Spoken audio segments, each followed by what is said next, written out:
नमस्कार साथियों, आज हम कारक प्रकरण का अध्ययन करेंगे। संस्कृत साहित्य में कारक प्रकरण का महत्वपूर्ण स्थान है। बिना कारक के हम संस्कृत का अध्ययन और अध्यापन करना संभव नहीं है, इसलिए कारक का हम सम्यक प्रकार से अध्ययन करते हैं। 12वीं कक्षा के विद्यार्थियों को मैंने आश्वस्त कर रखा है कि कारक की एक कक्षा आएगी, आज उसी पर हम चर्चा कर रहे हैं। निश्चित रूप से इस कक्षा से बाहर कोई आपका जो परीक्षा में प्रश्न नहीं आएगा, इस बात से आप संतुष्ट हो जाइए। उसके बाद हम इसका अध्ययन शुरू करते हैं। सबसे पहले कारक कहते किसे है, उससे हम शुरुआत करते हैं। देखिए, क्रिया जनकत्वम कारकम, जो क्रिया को उत्पन्न करता है, जो क्रिया को जन्म देता है, जो क्रिया का जनक है, उसे हम कारक कहते हैं। अथवा क्रियाम करोति, अथवा क्रिया को करता है, निर्वर्त्यति इति, या उसका निर्वर्तन करता है, उसे हम कारक कहेंगे। वैयाकरण है, कारकस्य अनेकानि लक्षणानि प्रस्तुतवन्ति। वैयाकरण, वैयाकरण किसे कहते हैं? जो व्याकरण के विद्वान है उनको वैयाकरण कहते हैं। ठीक है। व्याकरण यानी व्याकरण के जो विद्वान है कारक के अनेक लक्षण प्रस्तुत करते हैं। जैसे कि देखिए, क्रिया जनकत्वम कारकत्वम, जो क्रिया को उत्पन्न करता है उसे कारक कहेंगे।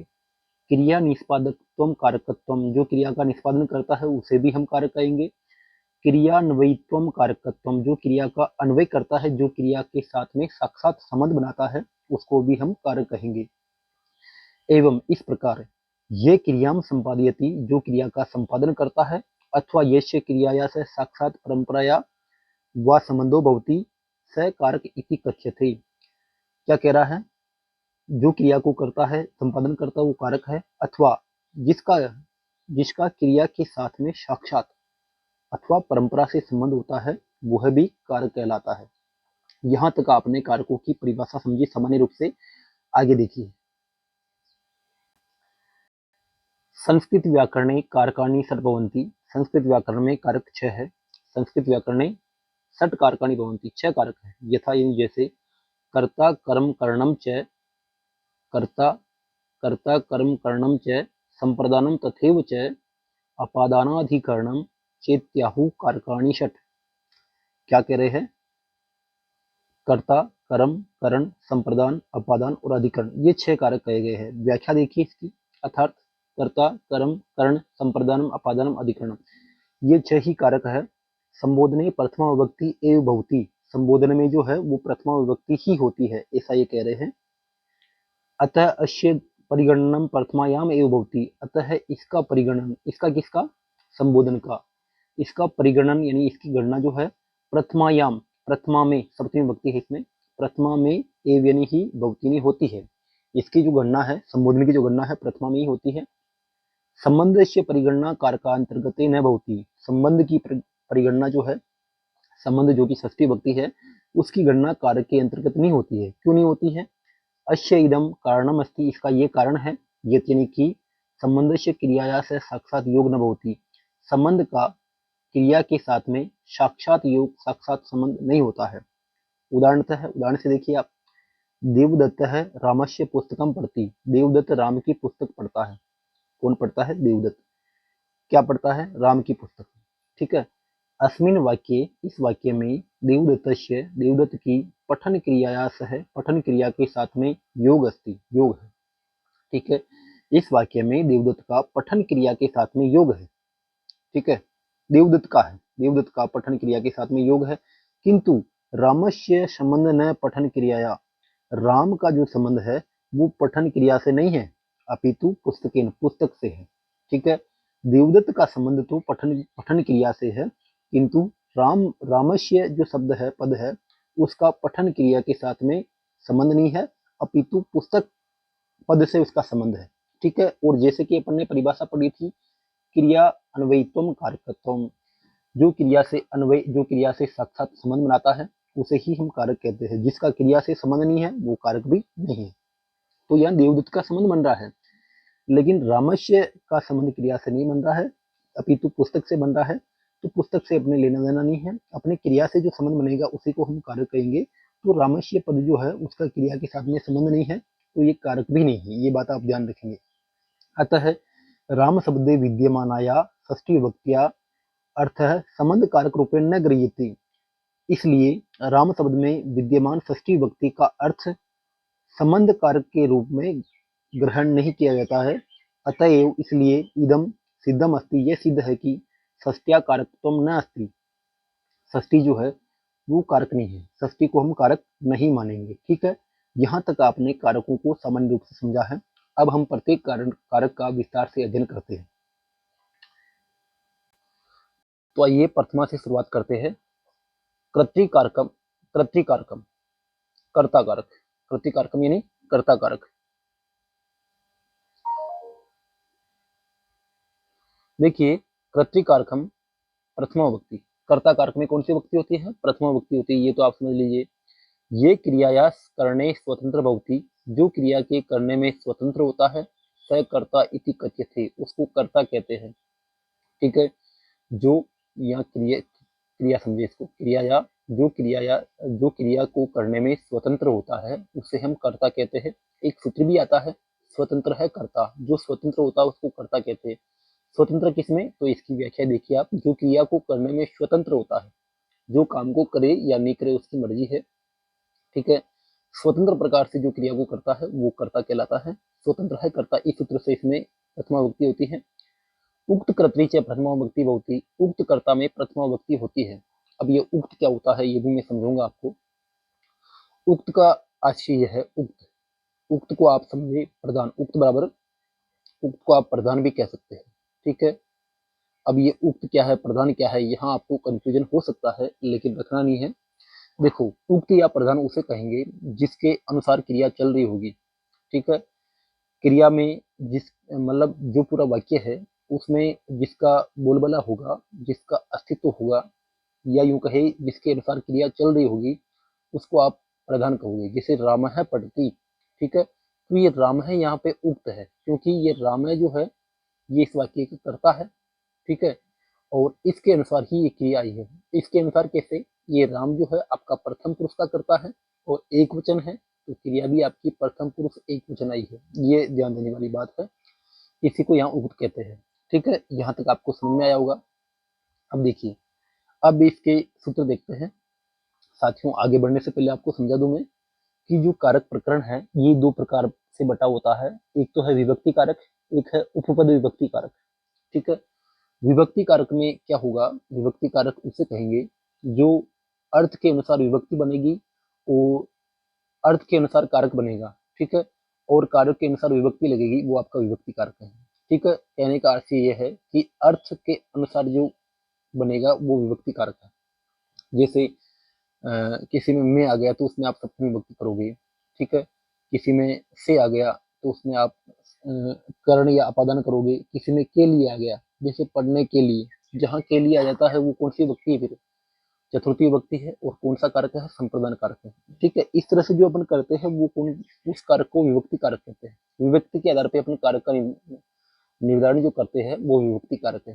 ठीक है, एक साथियों इसका भेद अलग आता है, उपपद विभक्ति कारक। उसमें क्या होता है, कुछ शब्द विशेष होते हैं, उनके अनुसार आपको कारकों का विभक्ति लगानी है। ठीक है, शब्द विशेष के आधार पर जो विभक्ति लगाई जाती है उसको उपपद विभक्ति कारक कहते हैं, ये आप ध्यान रखिए। और जहां तक मैं समझता हूँ कक्षा 12 के पाठ्यक्रम में उपपद विभक्ति कारक का ही महत्वपूर्ण स्थान होता है।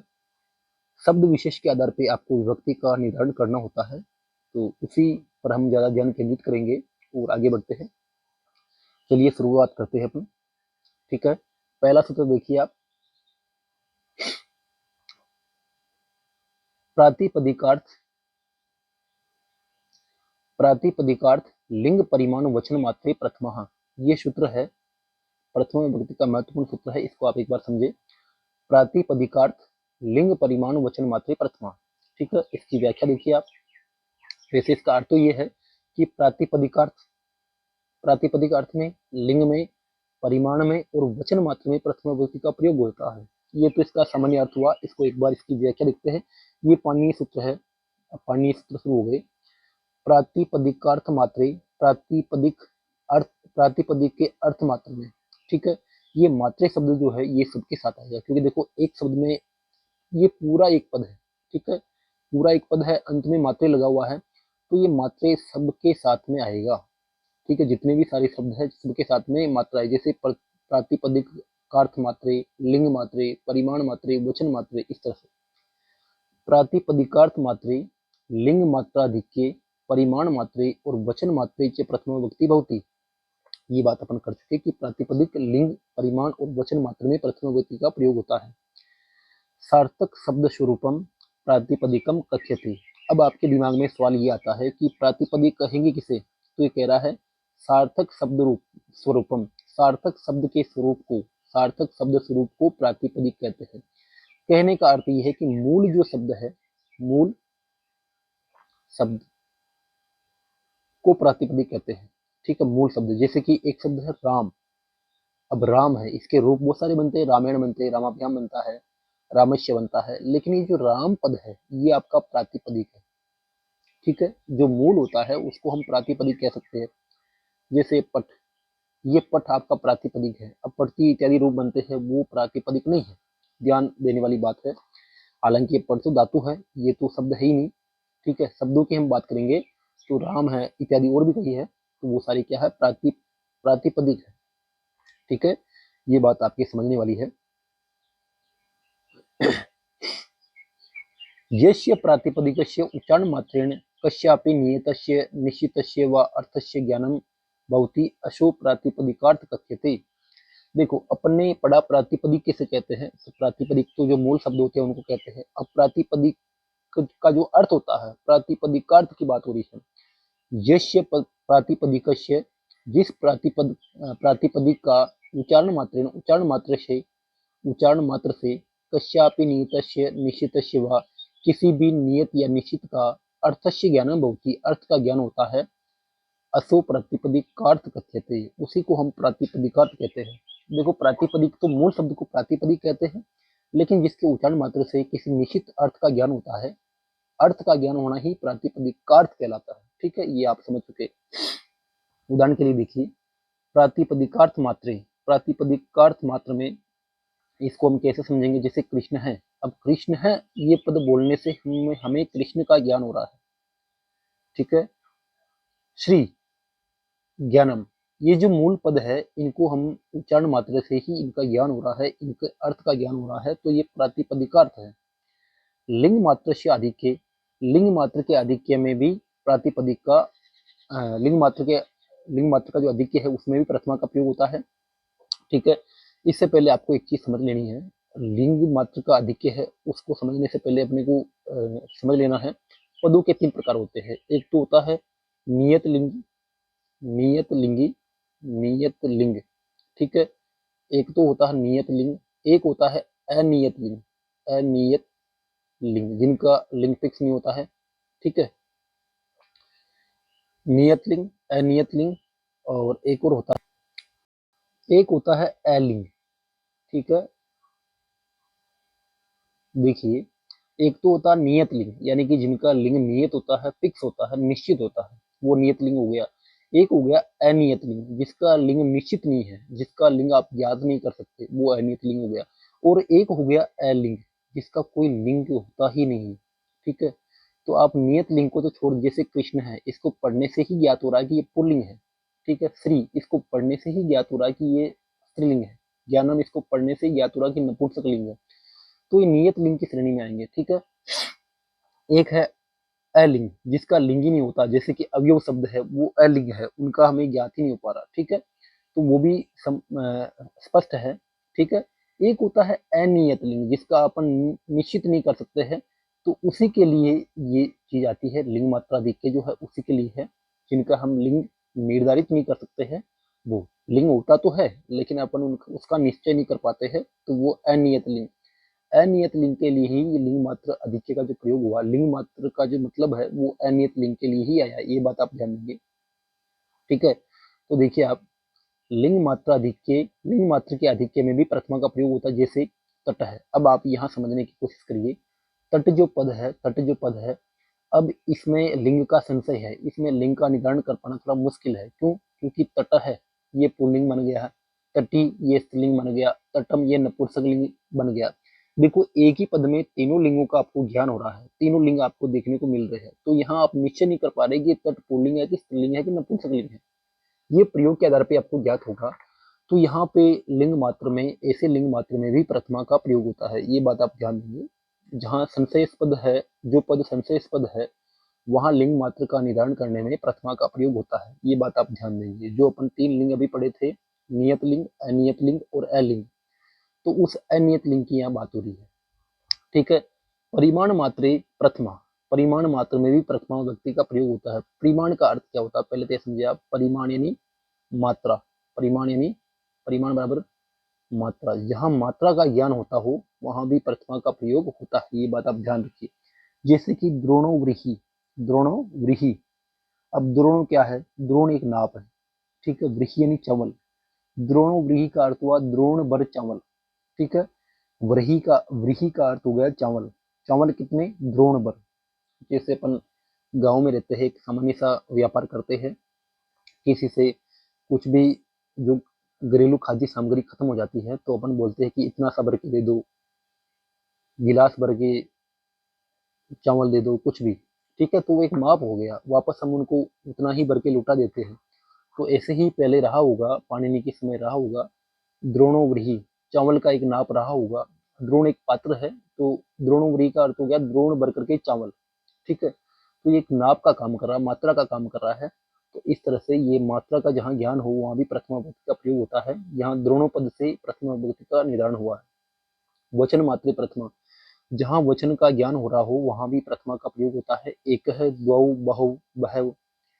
ठीक है। एक है जहाँ वचन का जैसे एक है यानी एक, द्वौ यानी दो, बहु यानी बहुत सारे, इस तरह से वचन मात्र का ज्ञान हो रहा हो वहां भी प्रथमा का निर्धारण होता है। जैसे राम है,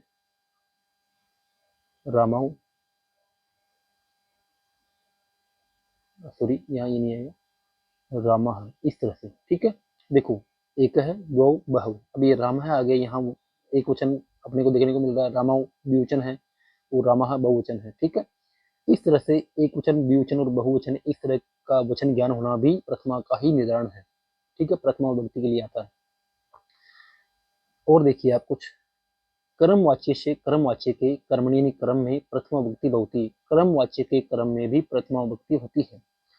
देखिए, वाच्य 3 प्रकार के होते हैं, कृतिवाच्य, कर्मवाच्य और भाववाच्य। ठीक है। जिसमें क्रिया जो है कर्ता के अनुसार चल रही होती है वो कृतिवाच्य है, जिसमें क्रिया कर्म के अनुसार चल रही होती है वो कर्मवाच्य है, और जिसमें क्रिया, जिस वाक्य में कर्म नहीं है उसमें क्रिया फिर या तो कर्ता या फिर क्रिया के अनुसार ही चलेगी।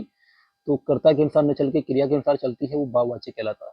हालांकि यहाँ वाच्य एक अलग प्रकरण है, उस पर अपन जाएंगे तो विषयांतर हो जाएगा और क्लास काफी लंबी हो जाएगी। इसको हम इतना ही समझेंगे, जिसमें क्रिया क्रम के अनुसार चलती है वो क्रमवाच्य है, और उस क्रमवाच्य के क्रम में, वैसे क्रम में कर्मणि द्वितीया, क्रम में द्वितीय विभक्ति होती है, लेकिन क्रमवाच्य का अगर वाक्य है, क्रिया अगर क्रम के अनुसार चल रही है तो उस क्रमवाच्य के क्रम में प्रथमा विभक्ति होती है। ध्यान देंगे, क्रम में द्वितीय विभक्ति होती है लेकिन क्रमवाच्य के क्रम में प्रथमा विभक्ति होती है। जैसे मया ग्रंथ पठ्यते, मया यानी मेरे द्वारा। देखो यहाँ तृतीय विभक्ति हो गई है, पढ़ने वाला कौन है? मया, मेरे द्वारा, लेकिन इसको क्या तृतीया में कर दिया इन्होंने। तो यहाँ एक चीज और समझने वाली भी है आपके, जैसे उक्त करता, उक्त जो होता है वो करता होता है। ठीक है। हालांकि यहाँ करने वाला मया है, लेकिन यहाँ पे उक्त नहीं, यहाँ अनुक्त हो गया। ठीक है। मया, मेरे द्वारा ग्रंथ पठ्यते। यहाँ ये भी कह सकता था कि मैं ग्रंथ पढ़ता हूँ, ऐसा नहीं बोला इसने बोला मेरे द्वारा ग्रंथ पढ़ा जाता है। इस वाक्य को इसने इनडायरेक्टली कर दिया, डायरेक्टली नहीं बोला, इनडायरेक्टली बोल दिया। यहाँ कर्ता अनुक्त हो गया। जब कर्ता अनुक्त हो जाए तो फिर उसमें तृतीया विभक्ति होती है या तृतीया आ गई कर्ता में। ठीक है। और क्रिया जो चलेगी वो जिसमें प्रथमा विभक्ति होगी उसके अनुसार ही चलेगी। ठीक है। तो यहाँ कर्ता अनुक्त हो गया तो कर्म उक्त हो गया फिर। ठीक है।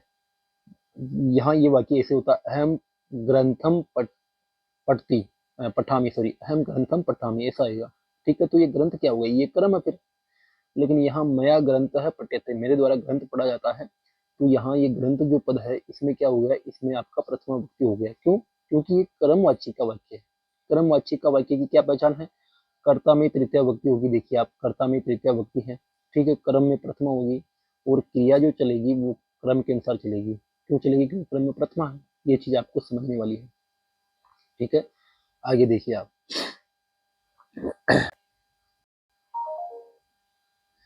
संबोधने च, और संबोधन में भी, संबोधने च का मतलब संबोधन में भी प्रथमा विभक्ति होती है। संबोधने अर्थात अभिमुखीकरणे, अभिमुखीकरणे प्रथमा विभक्ति भवति। संबोधन होता क्या वैसे? संबोधन मतलब किसी को बुलाना, पुकारना। अभिमुखीकरण, किसी के सम्मुख होके, किसी के सामने मुख करके उसको हम पुकारते हैं, आवाज लगाते हैं, उसको कहते हैं अभिमुख होना। अभिमुख करने में या संबोधन किसी को पुकारने में प्रथमा विभक्ति का प्रयोग होता है। जैसे किसी को आवाज लगाते हैं, जैसे लंबी टेर में बोलते हैं, नाम लेते हैं किसी का, ए राम, हे राम, इस तरह से किसी को पुकारते हैं तो वो भी क्या है? प्रथमा विभक्ति है। जैसे हे राम, माम रक्ष, मेरी रक्षा करो। ठीक है, इस तरीके से हम लंबी टेर में किसी को पुकारते हैं तो वो भी क्या हो गया? उसको संबोधन कहते हैं। और संबोधन में कौन सी विभक्ति है? प्रथमा विभक्ति है। अत्र रामम अभिमुखीकरण, यहाँ राम को अभिमुखीकरण करने में, राम को अपने सम्मुख करने में प्रथमा विभक्ति का प्रयोग होता है। ठीक है, ये आपने प्रथमा विभक्ति के सूत्र पढ़े, एक बार फिर से देख लीजिए। प्रथमा विभक्ति किस किस में होगी? तो प्रथमा विभक्ति के लिए ये चीज आप देखिए, प्रातिपदिक, प्रातिपदिकार्थ, लिंग, परिमाण, वचन मात्र, प्रथमा। प्रातिपदिकार्थ में, लिंग मात्र में, परिमाण मात्र में और वचन मात्र में। प्रातिपदिक हो जहाँ पे, मूल शब्द हो जहाँ पे, वहां प्रथमा। लिंग का जहाँ ज्ञान हो रहा हो वहां प्रथमा। मात्रा का जहाँ ज्ञान हो रहा हो वहां प्रथमा। और वचन मात्र का जहाँ ज्ञान हो रहा हो वहां भी प्रथमा। ये आपने पढ़ा। ठीक है, इसके उदाहरण भी अपने देख लिए, यहाँ कृष्ण, श्री, ज्ञानम इत्यादि। दूसरी बात, क्रमवाच्य के क्रम में भी प्रथमा विभक्ति होती है, ये भी हमने पढ़ा। तीसरी बात, संबोधन में भी प्रथमा विभक्ति होती है, ये भी हमने पढ़ा। ठीक है, ये एक सामान्य सी बातें हैं। यहाँ आपका कर्ता कारक पूरा हो जाता है।